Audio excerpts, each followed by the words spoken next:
Hi friends, എല്ലാവർക്കും സുഖം തന്നെയല്ലേ? ഇന്ന് നമ്മൾ ഉണ്ടാക്കുന്നത് അമുൽ ഐസ്ക്രീമിന്റെ അതേ ടേസ്റ്റിലും അതേ ടെക്സ്ചറിലും വരുന്ന ഒരു ഐസ്ക്രീമാണ്. പല രീതിയിൽ ഐസ്ക്രീം ഉണ്ടാക്കിയിട്ട് ഇതാണ് എനിക്ക് ഏറ്റവും ബെറ്റർ ആയിട്ട് തോന്നിയത്. ഐസ്ക്രീം ഇങ്ങനെ സ്കൂപ്പ് ചെയ്യുന്ന കാണുമ്പോൾ തന്നെ നിങ്ങൾക്ക് മനസ്സിലായില്ലേ കറക്റ്റ് ടെക്സ്ചറിലും പെർഫെക്റ്റ് ആയിട്ടുമാണ് ഈ ഐസ്ക്രീം കിട്ടിയതെന്ന്. അത് നിങ്ങൾക്ക് ഇത് എത്ര ക്ലാരിറ്റിയിലാണ് കിട്ടുന്നതെന്ന് എനിക്കറിയില്ല. ഇവിടെ വോൾട്ടേജ് കുറവായിരുന്നതുകൊണ്ട് കുറച്ച് ക്ലാരിറ്റി കുറവുണ്ട്. അപ്പം ഞാൻ പറയുന്ന അതേ സാധനങ്ങളൊക്കെ അതേ അളവുകളിലൊക്കെ എടുത്തുണ്ടാക്കുകയാണെങ്കിൽ തീർച്ചയായിട്ടും നിങ്ങൾക്ക് ഇതുപോലെ പെർഫെക്റ്റ് ആയിട്ട് തന്നെ ഐസ്ക്രീം ഉണ്ടാക്കാം. ഒരു പ്രാവശ്യമെങ്കിലും ഇങ്ങനെ ഉണ്ടാക്കി നോക്കിയിട്ട് ഒരു അഭിപ്രായം പറയണേ. ആദ്യം തന്നെ നമുക്ക് 1/2 ലിറ്റർ പാല് ചൂടാക്കാൻ വെക്കാം. ഫുൾ ഫാറ്റ് മിൽക്ക് എടുക്കുന്നതാണ് നല്ലത്. ഇനി ഒരു ബൗളിലേക്ക് 3 table spoon milk powder, 3 table spoon cornflour, 3 table spoon പഞ്ചസാര ഇത്രയും എടുത്ത് നന്നായിട്ട് മിക്സ് ചെയ്തതിന് ശേഷം നമ്മൾ ചൂടാക്കാൻ വെച്ചിരിക്കുന്ന പാലിൽ നിന്ന് ചെറിയ ചൂടിൽ തന്നെ കുറച്ച് പാലെടുത്ത് ഇതിലേക്ക് ഒഴിച്ച് ഇത് നല്ലപോലെ ഒന്ന് മിക്സ് ചെയ്യുക. പാലിൻ്റെ ചൂട് കൂടിപ്പോയാൽ ഇത് കട്ട കെട്ടിപ്പോകും. അതുകൊണ്ട് ഒന്ന് തണുപ്പിച്ചതിന് ശേഷം മാത്രമേ ഉപയോഗിക്കാവുള്ളൂ. ഇവിടെ നമ്മൾ എടുത്തിരിക്കുന്നത് കോൺഫ്ലോറും മിൽക്ക് പൗഡറും പഞ്ചസാരയുമാണ്. ഇതിന് പകരം നിങ്ങൾക്ക് 6 ടേബിൾ സ്പൂൺ കസ്റ്റാർഡ് പൗഡർ എടുക്കാം, വനിലയുടെ കസ്റ്റാർഡ് പൗഡർ. ഇനി നമ്മുടെ പാലിപ്പോൾ തിളച്ച് വന്നിട്ടുണ്ട്. അതിലേക്ക് 1/2 കപ്പ് പഞ്ചസാരയാണ് ഇടുന്നത്. അപ്പോൾ ഈ 1/2 കപ്പ് പഞ്ചസാര എടുത്ത് വെച്ചതിൽ നിന്നാണ് 3 ടേബിൾ സ്പൂൺ നമ്മൾ കോൺഫ്ലോർ മിക്സ് ചെയ്യാനായിട്ട് എടുത്തത്. അപ്പോൾ ആകെ നമുക്ക് വേണ്ടത് 1/2 കപ്പ് പഞ്ചസാര. ഇനി കലക്കി വെച്ചിരിക്കുന്ന ആ കോൺഫ്ലോർ മിക്സ് കൂടി ഈ പാലിലേക്ക് ചേർത്ത് ചെറുതീയിൽ ഇതെല്ലാം നല്ലപോലെ കുറുക്കിയെടുക്കുക. ഇളക്കിക്കൊണ്ടേയിരിക്കണം. നിങ്ങൾ ഇളക്കുന്നത് നിർത്തരുത്, ഇത് അടിയിൽ പിടിക്കും. പാത്രത്തിൻ്റെ അടിയിൽ പറ്റി പിടിച്ചാൽ കരിഞ്ഞു പോകും. കരിഞ്ഞു പോയാൽ ഈ മിക്സ് ഇനി ഒന്നിനും കൊള്ളില്ല.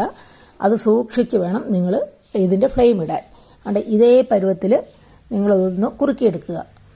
ഇത് ഞാൻ സ്റ്റൗവിൽ നിന്ന് ഇറക്കി വെച്ചിട്ടുണ്ട്. ഇനി കുറച്ച് സമയം കൂടി ഒന്ന് ഇളക്കി കൊടുക്കണം. ആ പാട കെട്ടാതിരിക്കാനാണ് ഇളക്കി കൊടുക്കേണ്ടത്. ഈ മിക്സ് ഞാൻ മറ്റൊരു പാത്രത്തിലേക്ക് മാറ്റുന്നുണ്ട്. ഇത് ഇനി ആ പാത്രത്തിൽ ഇരുന്ന് നന്നായിട്ട് തണുത്തതിന് ശേഷം ഫ്രിഡ്ജിലേക്ക് മാറ്റണം. ഫ്രീസറിലല്ല, താഴെയാണ് വെക്കേണ്ടത്. അവിടെ ഇരുന്ന് കൂടി നന്നായിട്ടൊന്ന് തണുത്തതിന് ശേഷമാണ് നമ്മുടെ ഐസ്ക്രീം മിക്സ് ചെയ്യാൻ. അപ്പോൾ ഇത് നല്ലപോലെ തണുത്ത് കിട്ടിയിട്ടുണ്ട്. ഇതിനി ഫ്രിഡ്ജിലേക്ക് മാറ്റാം. ഇപ്പോൾ ഒരു അരമണിക്കൂറോളം കഴിഞ്ഞിട്ടുണ്ട്. നമുക്കിനി അടുത്ത മിക്സ് ഉണ്ടാക്കാം. ഇതിനായിട്ട് ഞാനിവിടെ എടുത്തിരിക്കുന്നത് വിപ്പിംഗ് ക്രീമാണ്. ഏത് വിപ്പിംഗ് ക്രീം വേണമെങ്കിലും നിങ്ങൾക്ക് ഉപയോഗിക്കാം. ഇത് ചെറിയ മധുരമുള്ള വിപ്പിംഗ് ക്രീമാണ് ഞാൻ എടുത്തിരിക്കുന്നത്. ഫിയോണയുടെ 1/2 കപ്പ് ക്രീം എടുത്തിട്ടുണ്ട്. നിങ്ങൾക്ക് സാധാരണ മിൽക്ക് ക്രീം വേണമെങ്കിലും എടുക്കാം. പക്ഷേ എനിക്ക് ഒന്നുകൂടി ബെറ്ററായിട്ട് തോന്നിയിട്ടുള്ളത് വിപ്പിംഗ് ക്രീമാണ്. വിപ്പിംഗ് ക്രീം ഇതാണ്ട് ഇതുപോലെ ഒന്ന് സ്റ്റിഫായി വരുന്നത് വരെ ഒന്ന് അടിച്ചെടുക്കുക. ഇപ്പം നിങ്ങളുടെ കയ്യിൽ ഈ ബീറ്റർ ഇല്ലെങ്കിൽ മിക്സിയിൽ വെച്ചിട്ട് അടിച്ചാലും മതി. ഇപ്പോൾ ഞാൻ ഫ്രിഡ്ജിൽ വെച്ചിരുന്ന കസ്റ്റാർഡ് മിക്സ് എടുത്തുകൊണ്ട് വന്നിട്ടുണ്ട്. ഇനി അത് കുറേശ്ശെ നമ്മുടെ വിപ്പിംഗ് ക്രീമിലേക്ക് ചേർത്തതിന് ശേഷം ഒരു 2 പ്രാവശ്യം വൈപ്പ് ചെയ്യുക. കൂടുതൽ സമയം അടിക്കരുത്. അങ്ങനെ കൂടുതൽ സമയം ഇത് വൈപ്പ് ചെയ്ത് കഴിഞ്ഞാൽ നമ്മുടെ വിപ്പിംഗ് ക്രീമിൻ്റെ പ്ലഫിനെസ് ഒക്കെ പോകും. അപ്പോൾ ഇത് കുറേശ്ശെ ഒഴിച്ച് ഒന്ന് വൈപ്പ് ചെയ്യുക. ഇത് ഞാൻ ഒരു കൈ കൊണ്ട് വൈപ്പ് ചെയ്യുകയും മറ്റേ കൈ കൊണ്ട് ക്യാമറ പിടിക്കുകയും ചെയ്തുകൊണ്ടാണ് ഇടയ്ക്ക് കുറച്ച് ഭാഗം കറക്റ്റായിട്ട് കാണാൻ പറ്റാഞ്ഞത്. അപ്പോൾ ഫ്രണ്ട്സ്, നമ്മുടെ ഐസ്ക്രീം മിക്സ് റെഡി ആയിട്ടുണ്ട്. നല്ല സൂപ്പർ ഐസ്ക്രീം ആയിരിക്കും, എനിക്ക് ഉറപ്പുണ്ട്. ഞാൻ മുൻപ് ഐസ്ക്രീം വാങ്ങിച്ച 2-3 ടിന്നുകൾ ഞാൻ ഇതുപോലെ സൂക്ഷിച്ച് വെച്ചിട്ടുണ്ട്. അതിലാണ് ഞാനിത് ഒഴിച്ചു വെക്കുന്നത്. ഏത് ടിന്നായാലും കുഴപ്പമില്ല, നല്ലതുപോലെ അടച്ചു വയ്ക്കാൻ പറ്റുന്ന ടിന്നുകളായിരിക്കണം. അത് ഇതുപോലൊരു ക്ലീൻ ഫിലിം കൊണ്ട് ഒന്ന് കൂടി വയ്ക്കുകയാണെങ്കിൽ അത് കൂടുതൽ സേഫ് ആയിരിക്കും. ഐസ് ക്യൂബ്സ് ഒന്നും വരാതെ കൂടുതൽ സേഫ് ആയിരിക്കും.